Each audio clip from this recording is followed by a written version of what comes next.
చిన్నపిల్లల అక్రమ రవాణాకు హైదరాబాద్లోని ఐవీఎఫ్ కేంద్రాలు అడ్డాలుగా మారుతున్నాయి. సంతానం కోసం ఐవీఎఫ్ కేంద్రాలకు వచ్చే దంపతులకు గర్భం దాల్చే అవకాశం లేదని తేలిన తర్వాత అక్కడ ఉన్నటువంటి సిబ్బంది పిల్లల అమ్మకాలకు సంబంధించినటువంటి సమాచారాన్ని వాళ్ళ దగ్గర చర్చిస్తున్నారు. అబ్బాయి కావాలనుకుంటే ఎంత అవుతుంది, అమ్మాయి కావాలనుకుంటే ఎంత అవుతుంది అనే లెక్కలను వాళ్ళకు వివరిస్తున్నారు. ఈ ముఠా సభ్యులు హైదరాబాద్తో పాటు కాగజ్నగర్, ఢిల్లీ, గుజరాత్, మహారాష్ట్రల్లోనూ పిల్లల అక్రమ రవాణాకు సంబంధించి సంబంధాలు ఉన్నాయి. ఇటీవల కాలంలో గుజరాత్ పోలీసులు చేపట్టినటువంటి విచారణలో హైదరాబాద్లోనూ ఈ కార్యకలాపాలకు సంబంధించినటువంటి ఇద్దరు మహిళలను విచారించారు.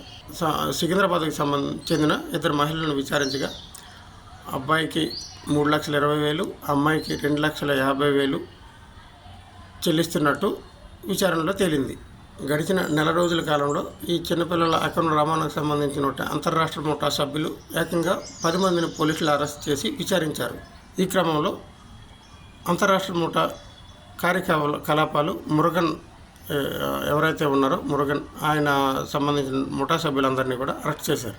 ఈ ముఠా సభ్యులు బేరం కుదుర్చుకున్న తర్వాత పిల్లలను డెలివరీ అయిన 24 గంటల నుంచి 48 గంటల లోపు ఎవరికైతే చేర్చాలో, ఎవరైతే కొనుగోలు చేసుకోవాలనుకుంటున్నారో వాళ్ళ వద్దకు చేర్చేస్తున్నారు.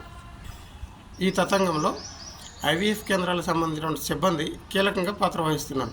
దీనికి గాను ఈ సమాచారం చేరవేయడం, పిల్లలకు సంబంధించినటువంటి సమాచారం, తల్లిదండ్రులకు సంబంధించినటువంటి ఈ లావాదేవీలు, వీటన్నిటిని కూడా మధ్యవర్తిత్వం వహించినందుకు గాను ఐవీఎఫ్ కేంద్రాల్లో పనిచేస్తున్నటువంటి సిబ్బందికి ఒక్కొక్క బాలుడు లేదా బాలికకు అమ్మకం జరిగినప్పుడు కమిషన్గా సుమారుగా 50,000 వరకు చెల్లిస్తున్నట్టు ఈ విచారణలో తేలింది.